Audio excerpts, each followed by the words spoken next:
Il est toujours pas là.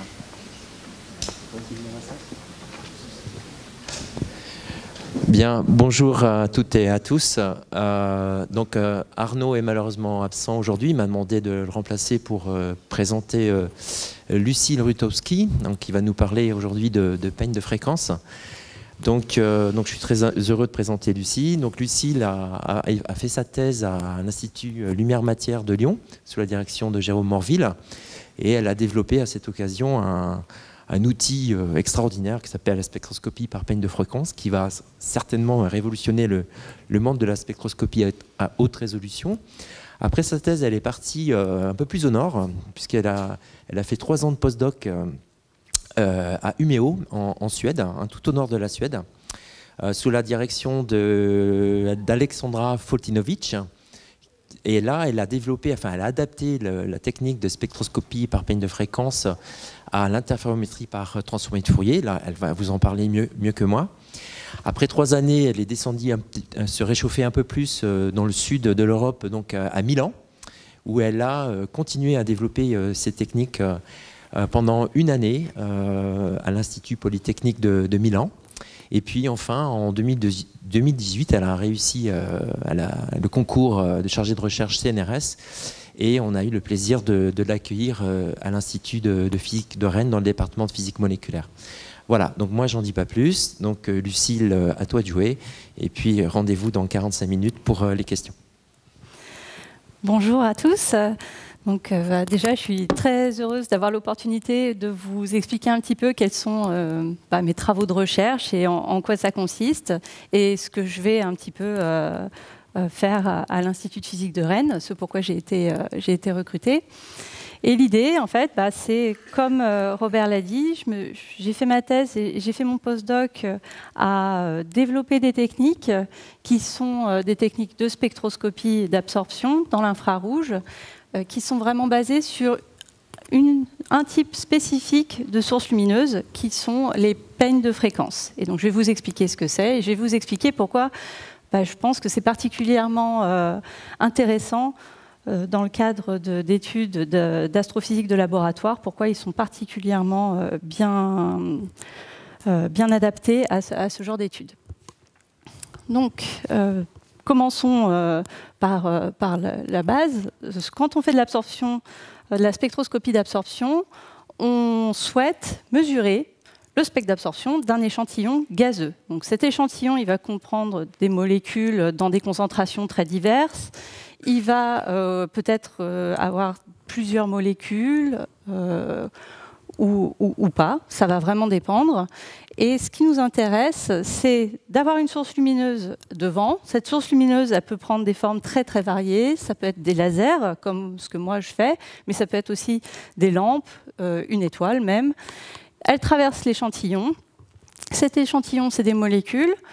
Donc ces molécules, elles sont caractérisées par des niveaux d'énergie qui leur sont propres, qui sont caractéristiques de leur structure, de leur environnement et ainsi de suite.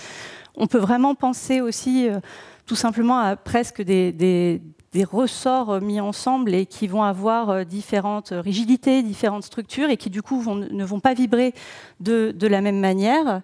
Et finalement, quand on a une source lumineuse dont la fréquence est égale à la séparation qu'il y a entre, par exemple, 2 niveaux, là, comme la flèche orange, eh bien, cette fréquence lumineuse va être absorbée. Et c'est ça qui donne le spectre d'absorption d'une molécule particulière. Donc, chaque molécule a son spectre qui lui est propre.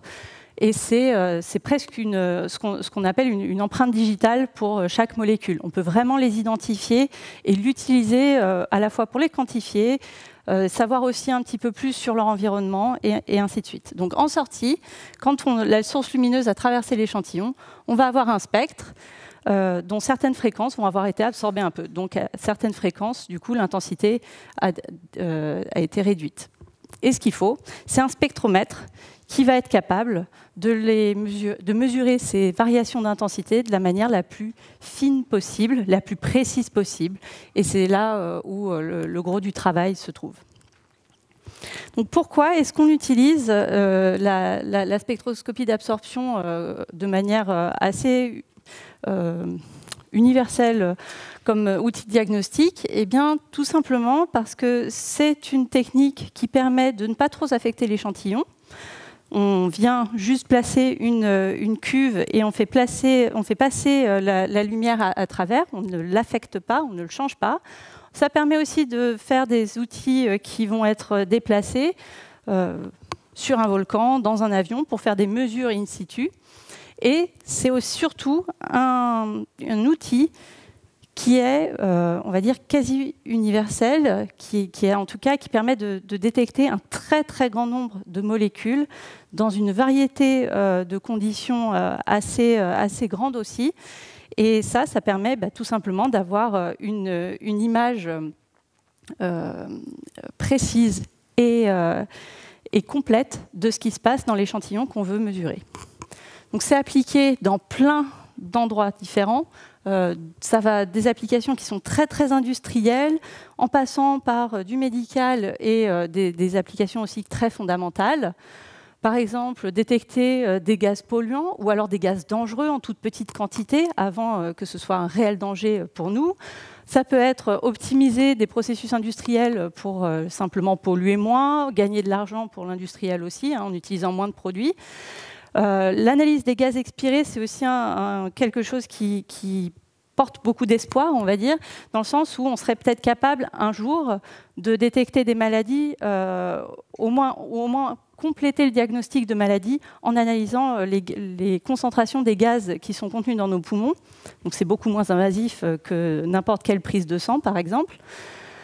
Et ça a tout un champ d'application qui n'est même pas exhaustif ici, mais notamment, il y a aussi un champ qui est très fondamental et qui s'intéresse à l'astrophysique de laboratoire et comment la spectroscopie d'infrarouge, elle peut aussi contribuer à donner des informations sur ce qui se passe là-haut, comment on peut aider à interpréter les observations qui sont faites. Donc, techniquement, dans un laboratoire, à quoi ça ressemble? Ça ressemble à ça.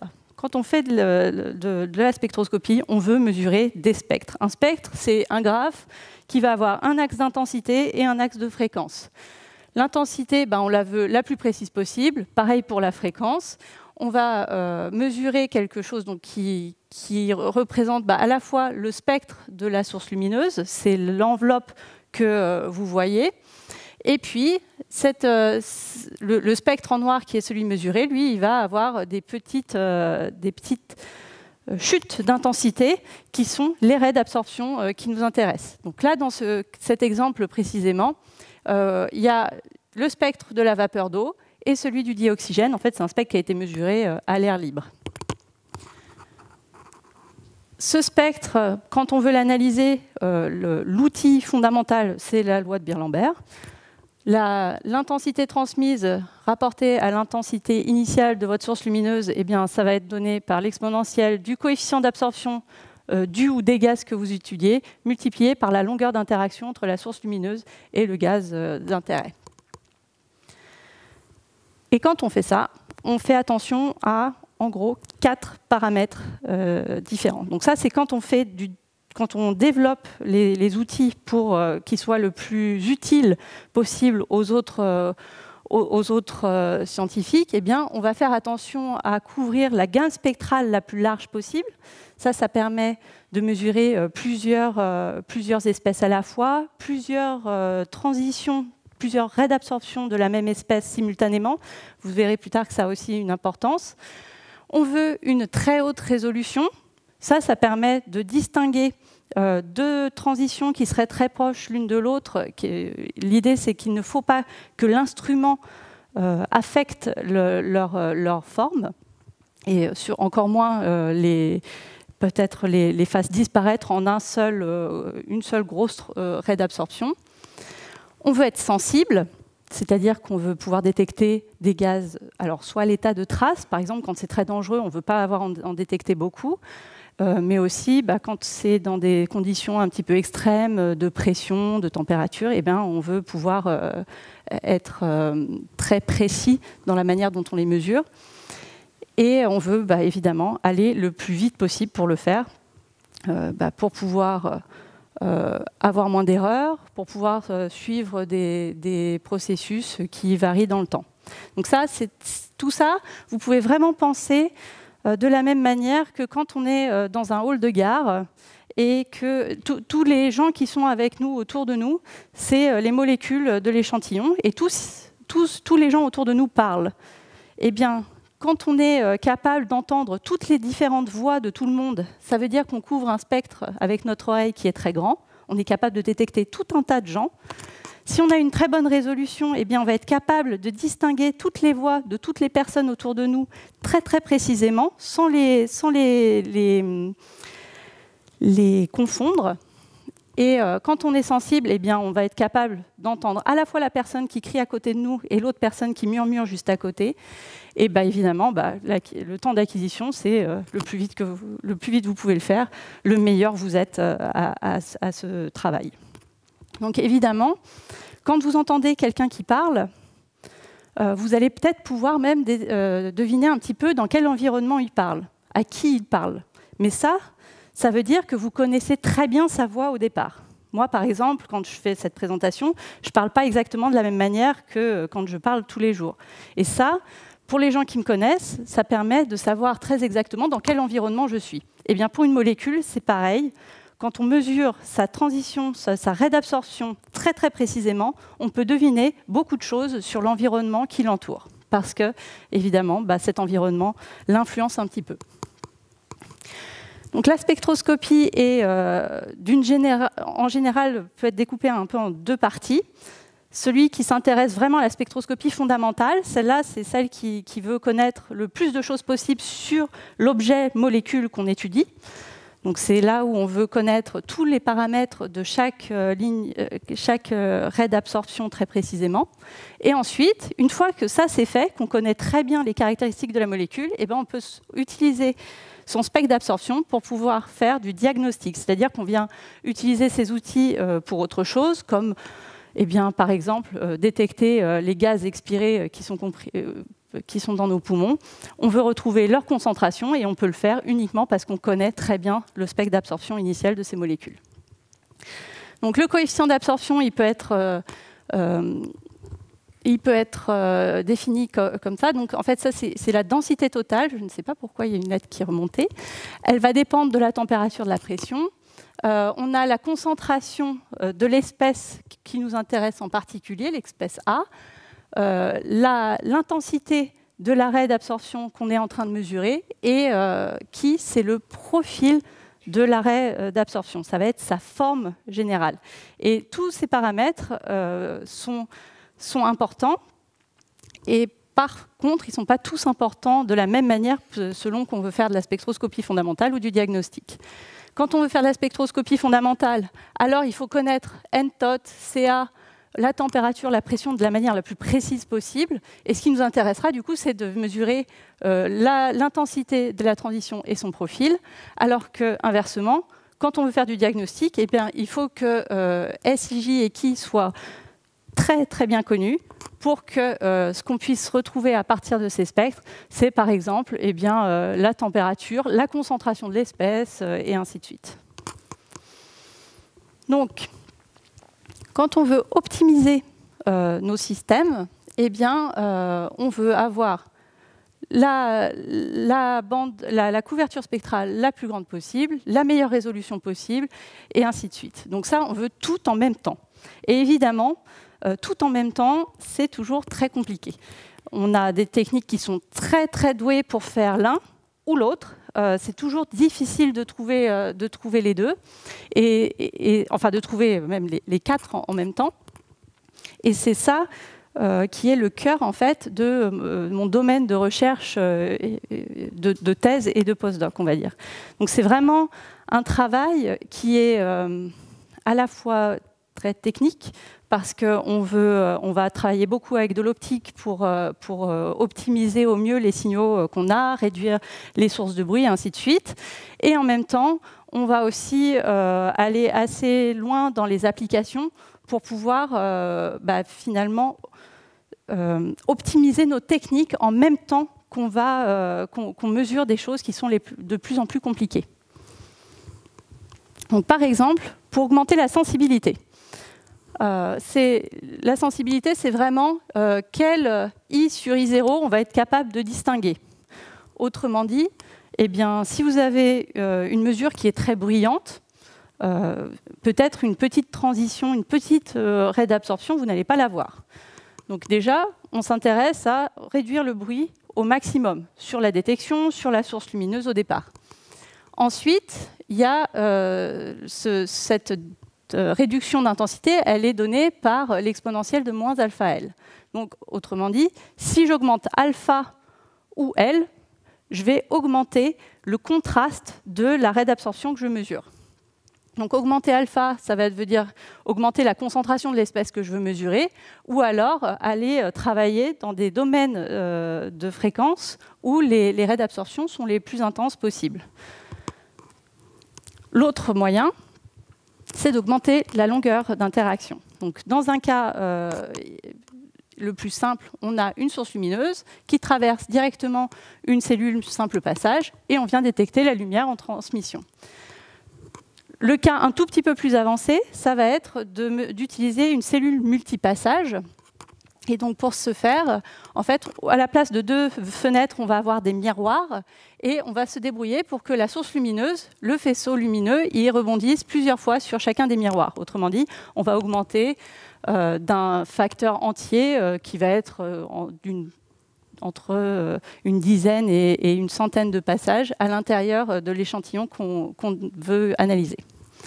Et enfin, il y a la possibilité d'utiliser ce qu'on appelle des cavités optiques. Donc ça, c'est la méthode qui augmente le plus la longueur d'interaction.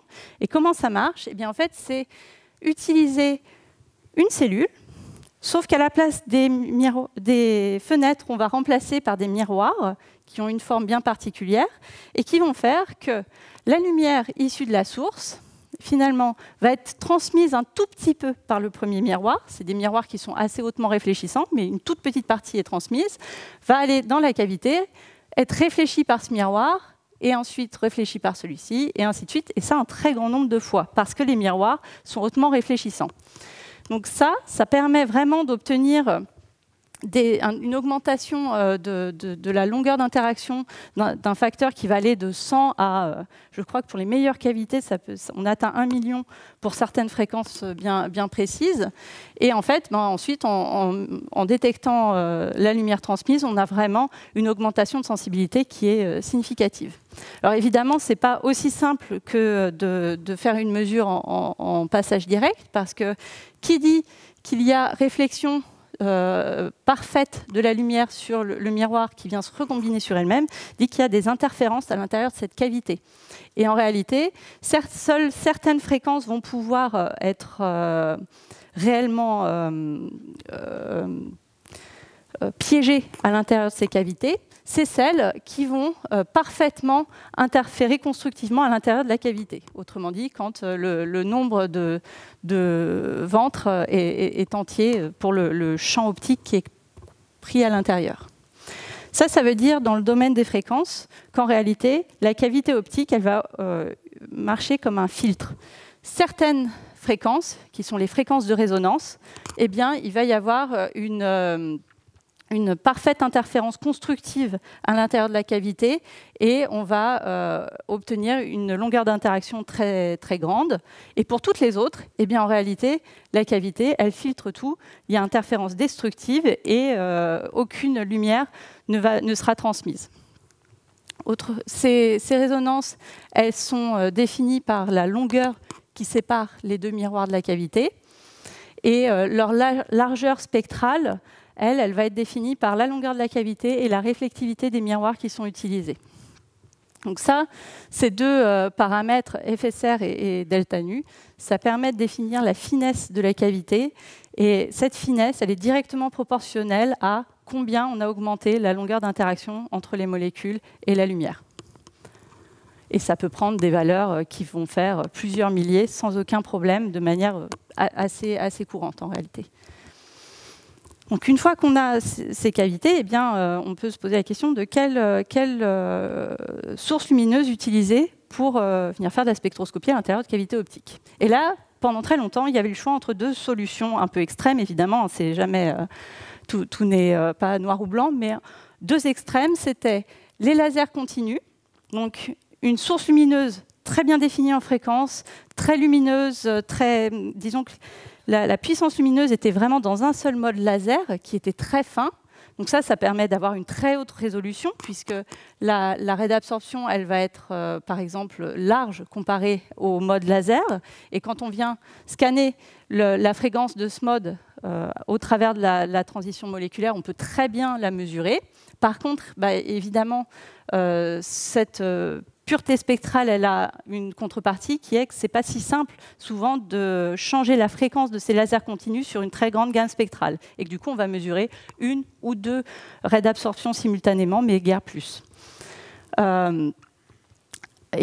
contre, c'est très très efficace pour coupler dans des cavités optiques puisque le mode laser est beaucoup plus fin que la résonance de la cavité. L'autre extrémité, c'est les lampes, toutes les sources lumineuses incohérentes. Là, ça va omettre un spectre qui est très large, qui est par contre continu. Et ça veut dire que déjà, quand on veut de la haute résolution, il va falloir avoir un spectromètre qui est très très costaud pour pouvoir séparer toutes ces fréquences qui sont comprises dans ce spectre. Mais aussi que quand on le couple avec une cavité optique, en réalité, l'effet filtrant de la cavité va faire qu'une très très grosse partie de ce spectre est jetée et complètement inutilisée. Et ça, c'est quand même vraiment dommage. C'est dans ce contexte que les peignes de fréquence sont un peu arrivés dans la spectroscopie d'absorption, où en fait, ils ont donné pour la première fois une source lumineuse qui était à la fois très large couverture spectrale et haute résolution. Parce qu'un peigne de fréquence, ça a vraiment la forme d'un peigne. C'est pour ça qu'on l'appelle comme ça. Et vous avez plein de modes laser qui sont aussi fins que les modes laser continus, sauf que vous en avez des milliers qui ont qui se répètent de manière régulière.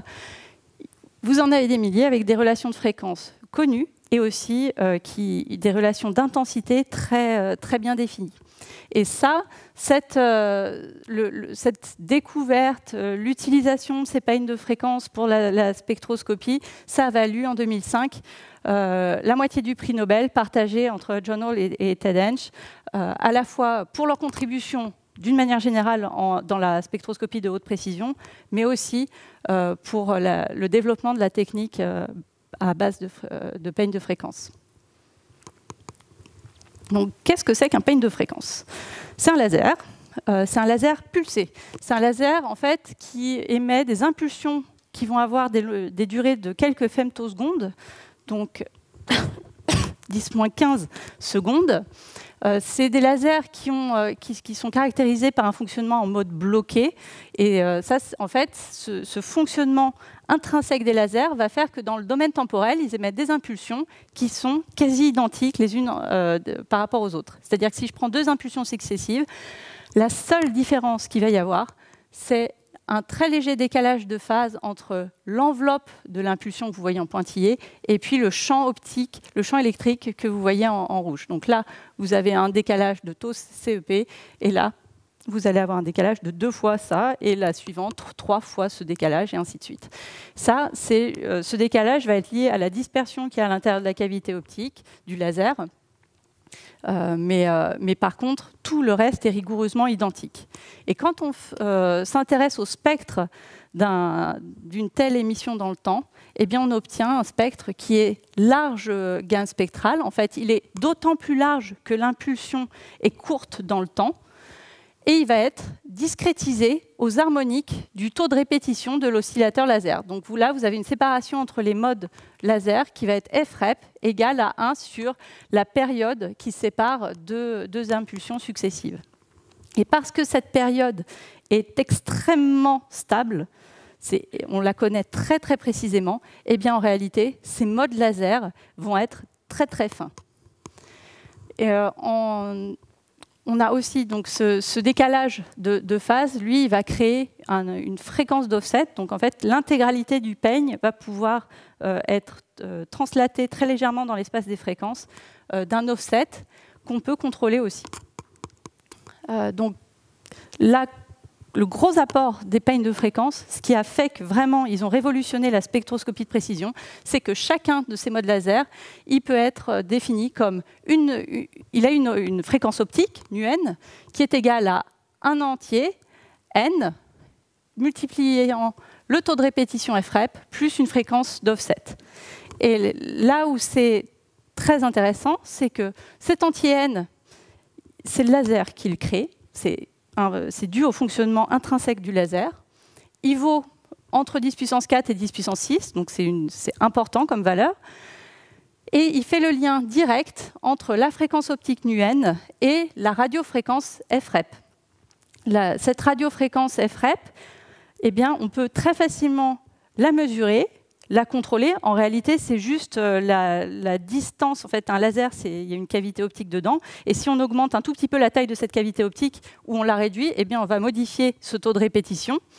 Et le fait que frep appartiennent aux radiofréquences fait que c'est très facile. La technologie des radiofréquences, ça a été développée il y a très longtemps.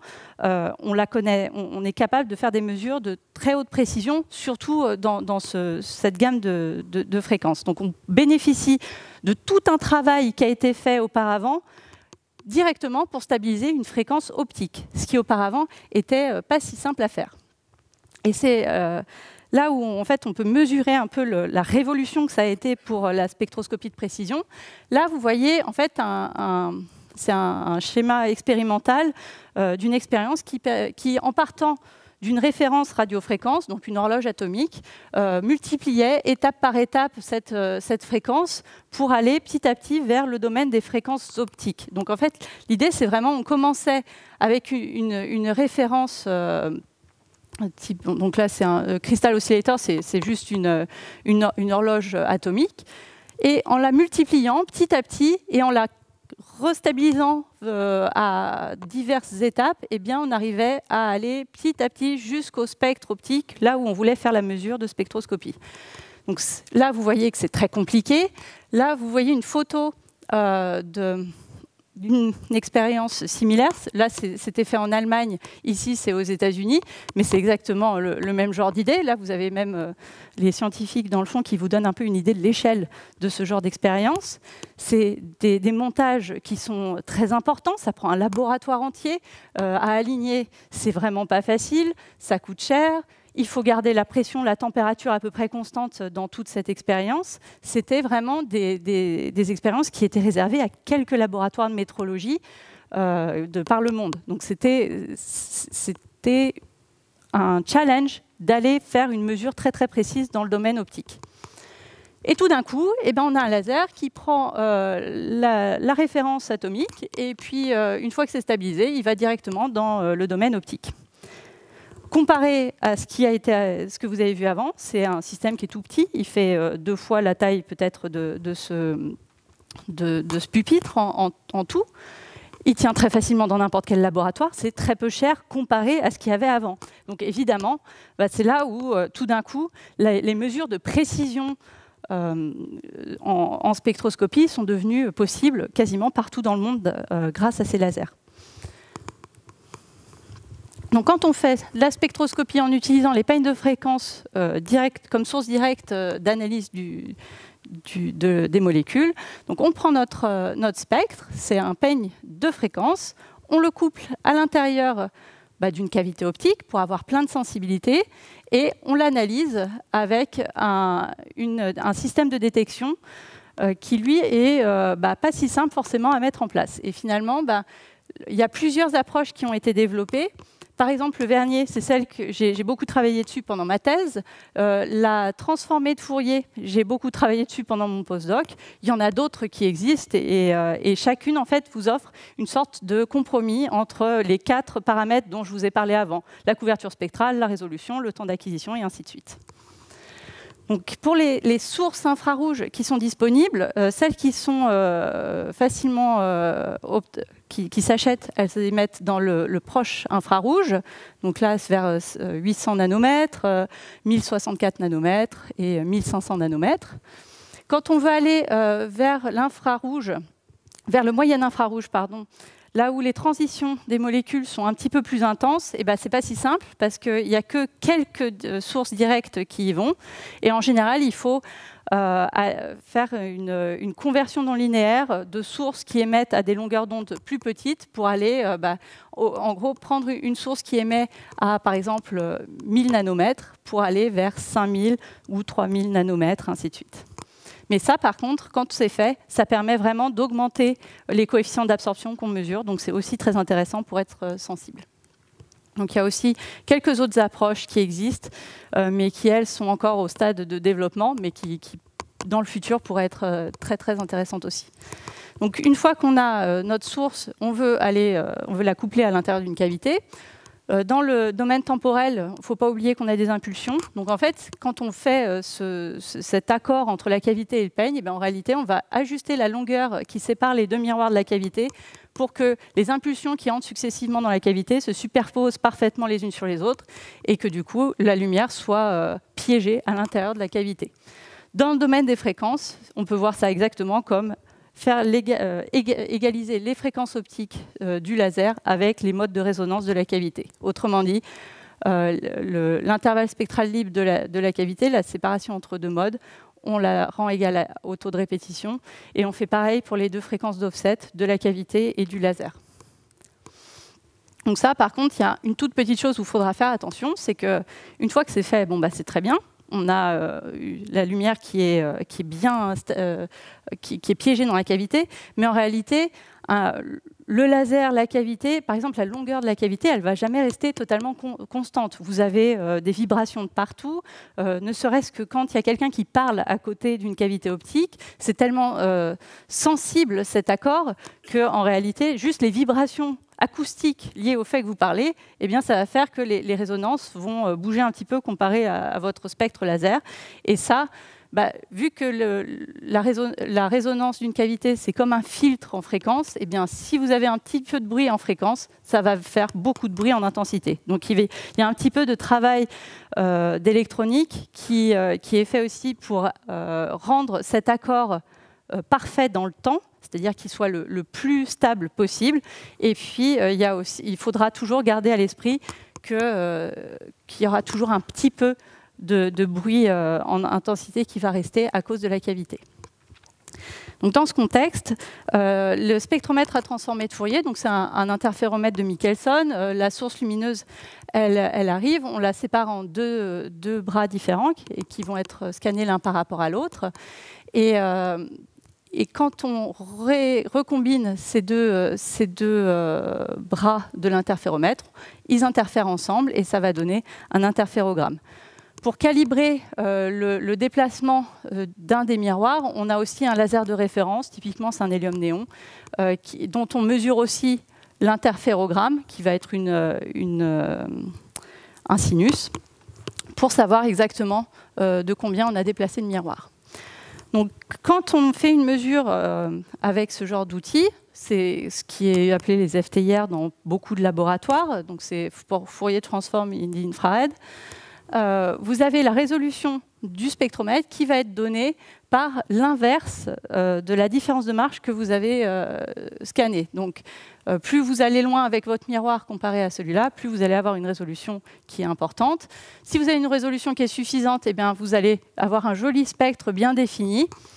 Si vous avez une résolution qui n'est pas suffisante, vous allez avoir une déformation des transitions que vous mesurez avec beaucoup d'oscillations qui apparaissent de part et d'autre des transitions. Donc là, c'est exactement le même spectre, c'est juste que dans un cas, on n'a pas une résolution suffisante pour vraiment bien le rendre. Donc ça veut dire que quand on veut une haute résolution, eh bien, il faut des instruments qui sont super grands. Quand on fait la même chose avec un peigne de fréquence, on peut, vu que c'est un laser, on a beaucoup d'intensité lumineuse, ça permet d'avoir une mesure plus rapide. Et aussi, on utilise souvent le fait que quand vous mesurez l'intensité, donc en sortie de cavité, ici, vous allez avoir un interférogramme qui ressemble à ça. Donc vous voyez beaucoup de bruit, qui est le bruit de la cavité en intensité. Mais par contre, si vous mesurez à la fois cette sortie-là, mais aussi la sortie qui est ici, que je n'ai pas dessinée, parce qu'en fait, là, votre faisceau, il est séparé en deux. Mais ce qui veut dire que le faisceau qui revient, il est aussi séparé en deux. Il y a une sortie qui est ici et une sortie qui est là. Et cette sortie, elle est en opposition de phase parfaite au niveau de l'interférogramme avec la première, alors qu'elle a le même bruit en intensité. Et quand vous faites la différence entre ces deux mesures, eh bien vous avez un interférogramme qui n'a plus de bruit sur la ligne de base et qui, par contre, a une intensité 2 fois plus importante. Et ça permet vraiment de gagner en sensibilité sur la mesure. Donc, par exemple, on a utilisé ça pendant mon postdoc pour faire des mesures dans une flamme. Donc, on avait mis la cavité autour d'une flamme de laboratoire, mais qui était à l'air libre. Donc, on a un diamètre de 4 cm du brûleur. Vous le voyez ici, le brûleur. Et avec une finesse de cavité de 150, on augmente un petit peu la sensibilité pour pouvoir voir les raies d'absorption donc de la vapeur d'eau et OH à haute température qui sont attendus dans ce type de flamme. Donc là, c'est un spectre qui est autour de 1500 nanomètres, qui est mesuré autour de 1500 nanomètres. Vous voyez plein de transitions qui sont mesurées à 2000 Kelvin. Et là, vous voyez en fait le même spectre qui est mesuré à différentes hauteurs au-dessus de la flamme. Et là, on voit que certaines transitions se reproduisent parfaitement, d'autres varient beaucoup. Et en fait, c'est la vapeur d'eau dont la concentration, elle ne change pas beaucoup avec la hauteur au-dessus du brûleur. Donc là, elles se reproduisent bien. Tandis que la concentration en OH, qui est beaucoup plus réactif, elle varie énormément. Et on voit les transitions qui se réduisent avec la hauteur au-dessus du brûleur. Et ça nous a permis, en fait, ce genre de résultat, déjà de venir faire de la spectroscopie fondamentale de la vapeur d'eau, parce qu'à 2000 Kelvin, il n'y a pas beaucoup de données qui existent. Et en fait, la première fois qu'on a essayé de reproduire, de modéliser ce spectre, eh bien, on s'est aperçu que ce qui existait avant n'était pas vraiment n'était pas correct. Et donc, on a contacté un groupe de théoriciens à Londres qui a travaillé aussi avec nous pour faire l'identification de 2900 transitions de la vapeur d'eau à haute température. Et ça, maintenant, ce spectre, il existe et les autres peuvent l'utiliser. Par ailleurs, finalement, vous voyez que la vapeur d'eau, elle reste constante. Par contre, OH, ça varie pas mal. Et en divisant un spectre par l'autre, eh bien, on voit qu'on peut vraiment isoler les transitions de OH et quasiment se débarrasser de toutes les transitions de la vapeur d'eau. Et ça permet de retrouver un petit peu des informations sur la flamme.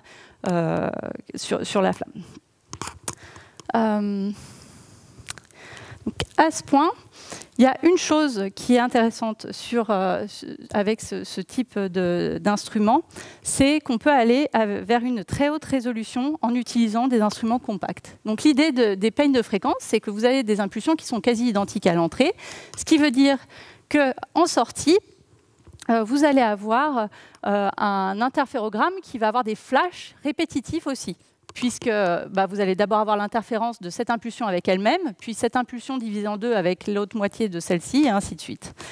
Comme elles sont identiques, ces impulsions, il n'y a pas de raison que les interférogrammes qu'on obtient ne le soient pas non plus. Autrement dit, toutes les informations nécessaires, elles sont comprises dans cette longueur-là de différence de marche. C sur FREP, la différence en longueur qui sépare deux impulsions.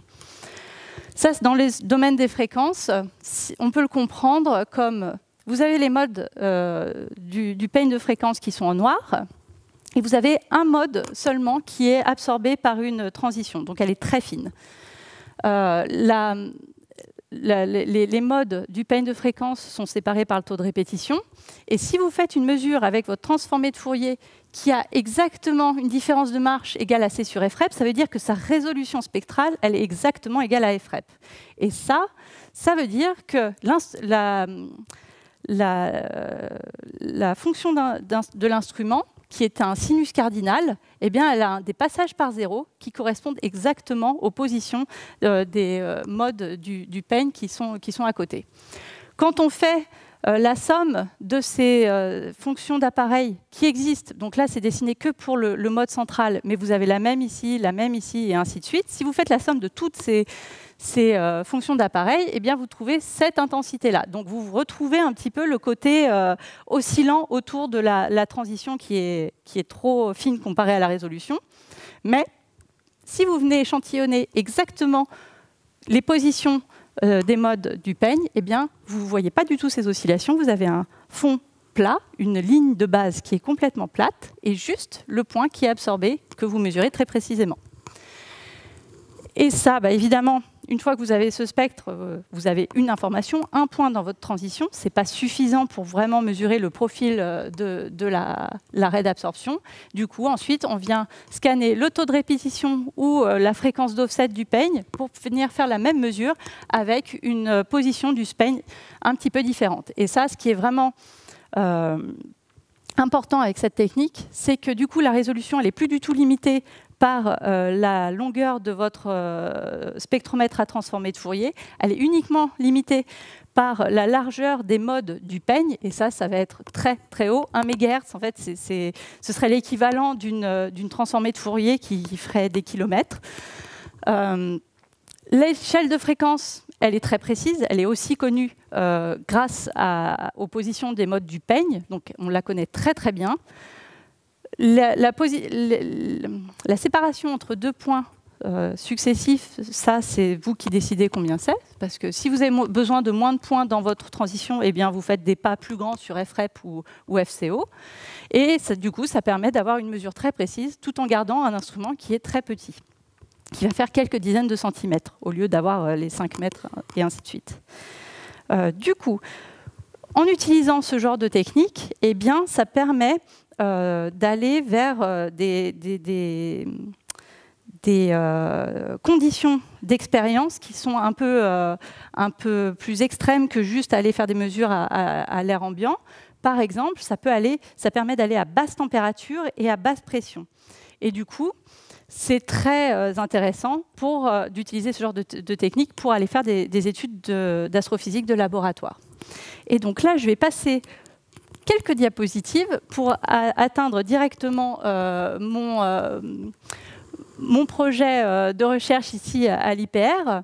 Donc, le groupe d'astrophysique de laboratoire a déjà beaucoup d'expériences en cours qui s'intéressent à plusieurs choses, mais notamment aller étudier les spectres des gaz à haute température, donc pour aller comprendre un petit peu mieux ce qui se passe dans les exoplanètes de la classe des Jupiter chauds. Il y a aussi beaucoup de travaux sur les processus de nucléation, comment deux molécules, quand elles se rencontrent, vont former une molécule 2 fois plus grosse et dans quelles conditions ça se crée, pourquoi ça existe. Et ça c'est important, par exemple, pour les atmosphères planétaires, donc ici pour Titan, par exemple. Et ensuite aussi, il y a une grosse activité de recherche qui s'intéresse à l'étude des réactions chimiques qui se passent dans le milieu interstellaire. Donc en fait, ça veut dire qu'on va de températures qui sont très basses jusqu'à des températures assez élevées. Il faut un instrument qui soit capable d'être polyvalent, aussi bien s'appliquer à basse température qu'à haute. Et pardon. Là où moi je pense que les techniques de peigne de fréquence peuvent vraiment aider, c'est à la fois pour analyser ce qui se passe dans les réactions chimiques, donner des informations sur à quelle vitesse elles se produisent, quels produits elles vont donner, dans quelles conditions, dans quelle quantité, et aussi dans l'autre atout de ce système, c'est qu'on va produire des spectres infrarouges très précis, à la fois en fréquence et en intensité, qui pourront ensuite être directement comparés avec les futures observations de ces deux missions, donc le James Webb Space Telescope et la mission Ariel de l'Agence spatiale européenne, qui, toutes les deux, vont embarquer des spectromètres infrarouges à leur bord. Et ça veut dire que dans pas longtemps, il y aura beaucoup de données dans l'infrarouge qu'il va falloir analyser. Et on n'a pas forcément beaucoup de spectres de référence qui soient déjà mesurés, et surtout dans des conditions proches de celles qu'on trouvera là-haut. Et ça, c'est l'autre partie du gros challenge, qui est aussi l'expertise vraiment historique du groupe d'astrophysique de laboratoire à Rennes. C'est comment est-ce qu'on fait au laboratoire pour essayer de se rapprocher des conditions de mesure dans le milieu, par exemple, interstellaire, où on a des très basses températures et des densités qui sont très, très faibles, donc très peu de molécules par volume. Et pour ce faire, donc, atteindre ce genre de densité, pour le moment, ce n'est pas possible encore. Et surtout, je ne pense pas qu'il y ait de spectromètre d'absorption qui soit capable de faire ce type de mesure à l'heure actuelle. Mais en termes de température, ça c'est possible, et on le fait en utilisant des écoulements supersoniques uniformes. Donc c'est un gaz qui va être piégé, qui va être dans un réservoir à température ambiante par exemple, et qui va passer à travers une tuyère qui s'appelle une tuyère de Laval. Elle a une forme spéciale qui a été calculée pour aller dans une chambre où là, on a une très basse pression comparée à celle du réservoir. Donc, au fur et à mesure que le gaz va à travers la tuyère, vous allez avoir un écoulement supersonique. La vitesse des molécules va dépasser celle du son.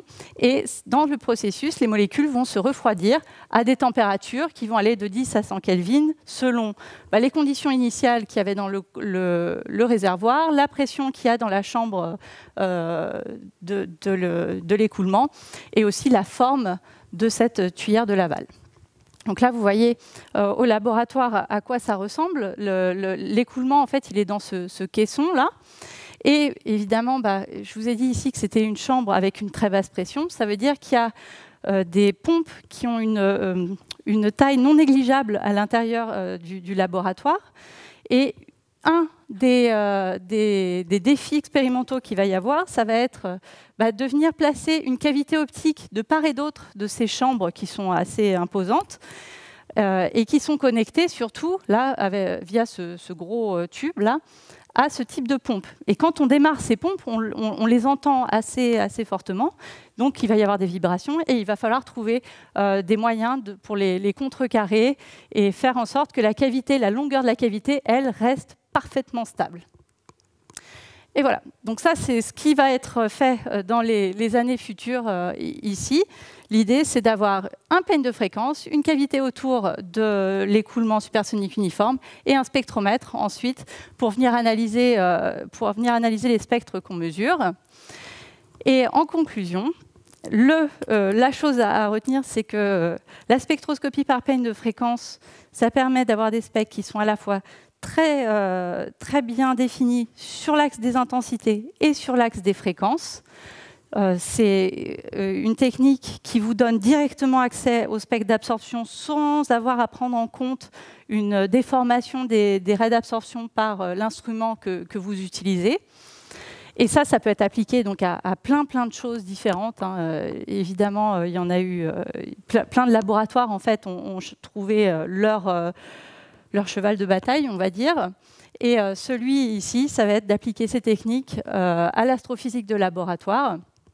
Et pour ce faire, si jamais quelqu'un ici est motivé ou connaît quelqu'un qui aime bien l'optique, l'électronique, les écoulements gazeux et la physique moléculaire, eh bien, il y aura une thèse qui va commencer l'année prochaine sur ce sujet. Et avec ça, j'aimerais bien remercier les collaborateurs de partout dans le monde qui ont travaillé avec moi sur ces projets et le groupe, le département de physique moléculaire de l'Institut de physique de Rennes avec lequel je travaille. Je vous remercie.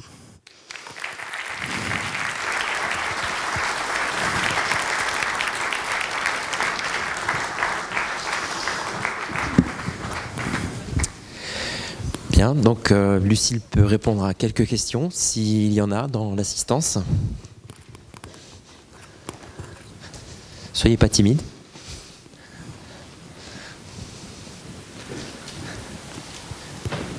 Oui. Oui, je voudrais juste te demander, normalement tu as une qualité, et donc tu vas avoir une intensité lumineuse importante. Est-ce que tu peux avoir des problèmes de saturation par rapport aux raies, avoir des déformations de raies, des choses comme ça? Alors, dans l'absolu, oui, mais avec les peignes de fréquence, non. L'idée, c'est que pour avoir ces effets de saturation, ça se fait en fait avec, par exemple, les lasers continus, où là, on va avoir 10 milliwatts dans un seul mode laser. Là, vous avez 1 microwatt dans un seul mode laser. Autrement dit, vous n'allez pas atteindre encore les intensités suffisantes pour saturer. Si ça se faisait, si c'était possible, je le ferais directement et ce serait vraiment très bien. J'aimerais beaucoup être capable de le faire, mais c'est très difficile.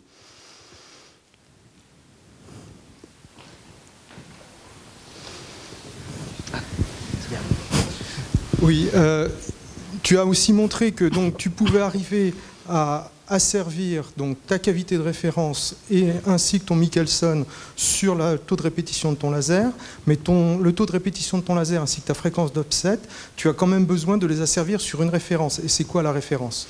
Alors là, la référence, ça va être une horloge atomique, une horloge rubidium, par exemple. En fait, c'est quelque chose qui s'achète, qui est assez standard. Voilà.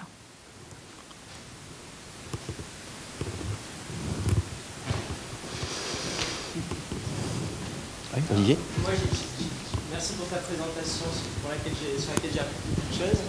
J'ai une petite question qui concerne, tu évoquais différentes méthodes de détection pour les peignes de fréquence. Tu évoquais l'FTIR, le vernier, les double peignes.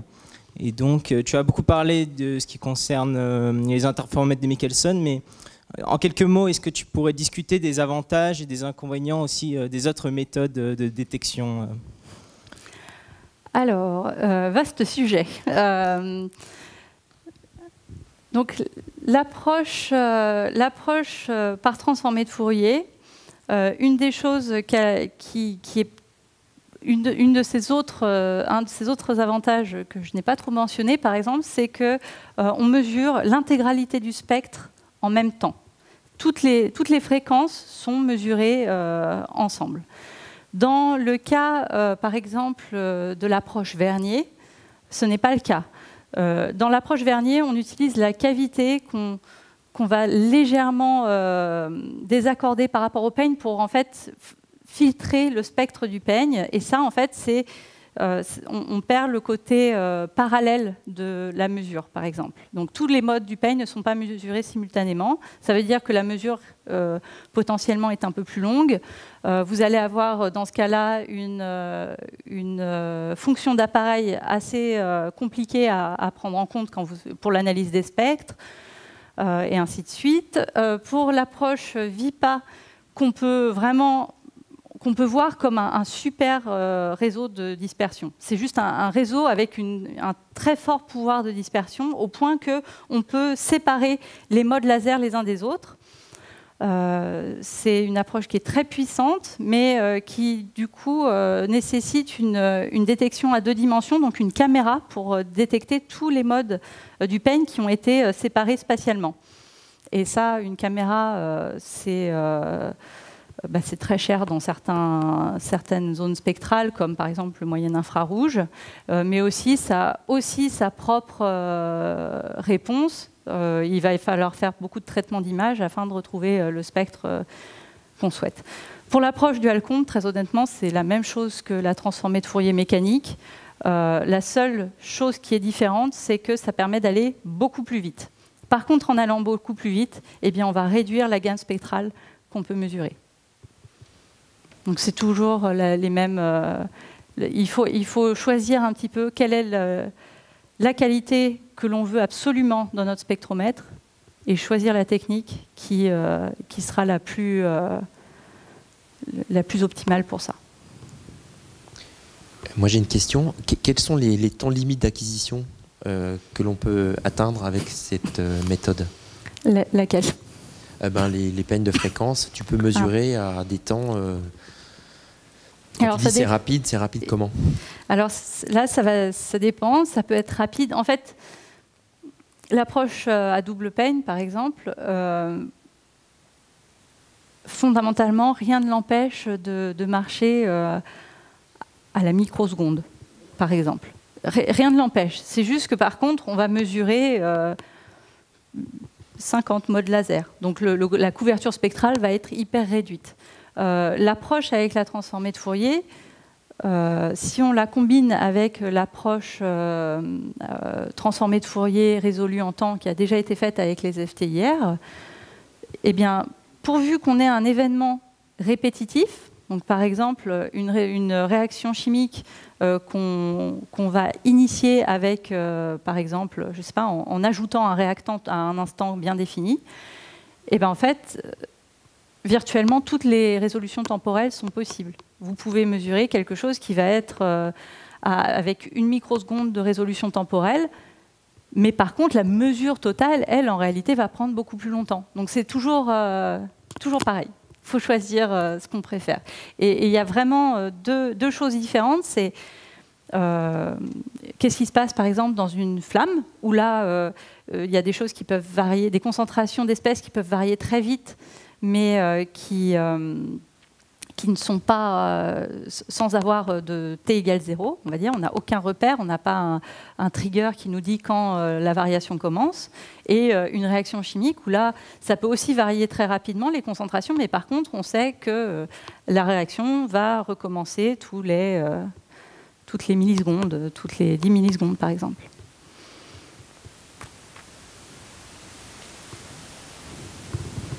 Ok, bon, on va remercier Lucille et puis... Merci.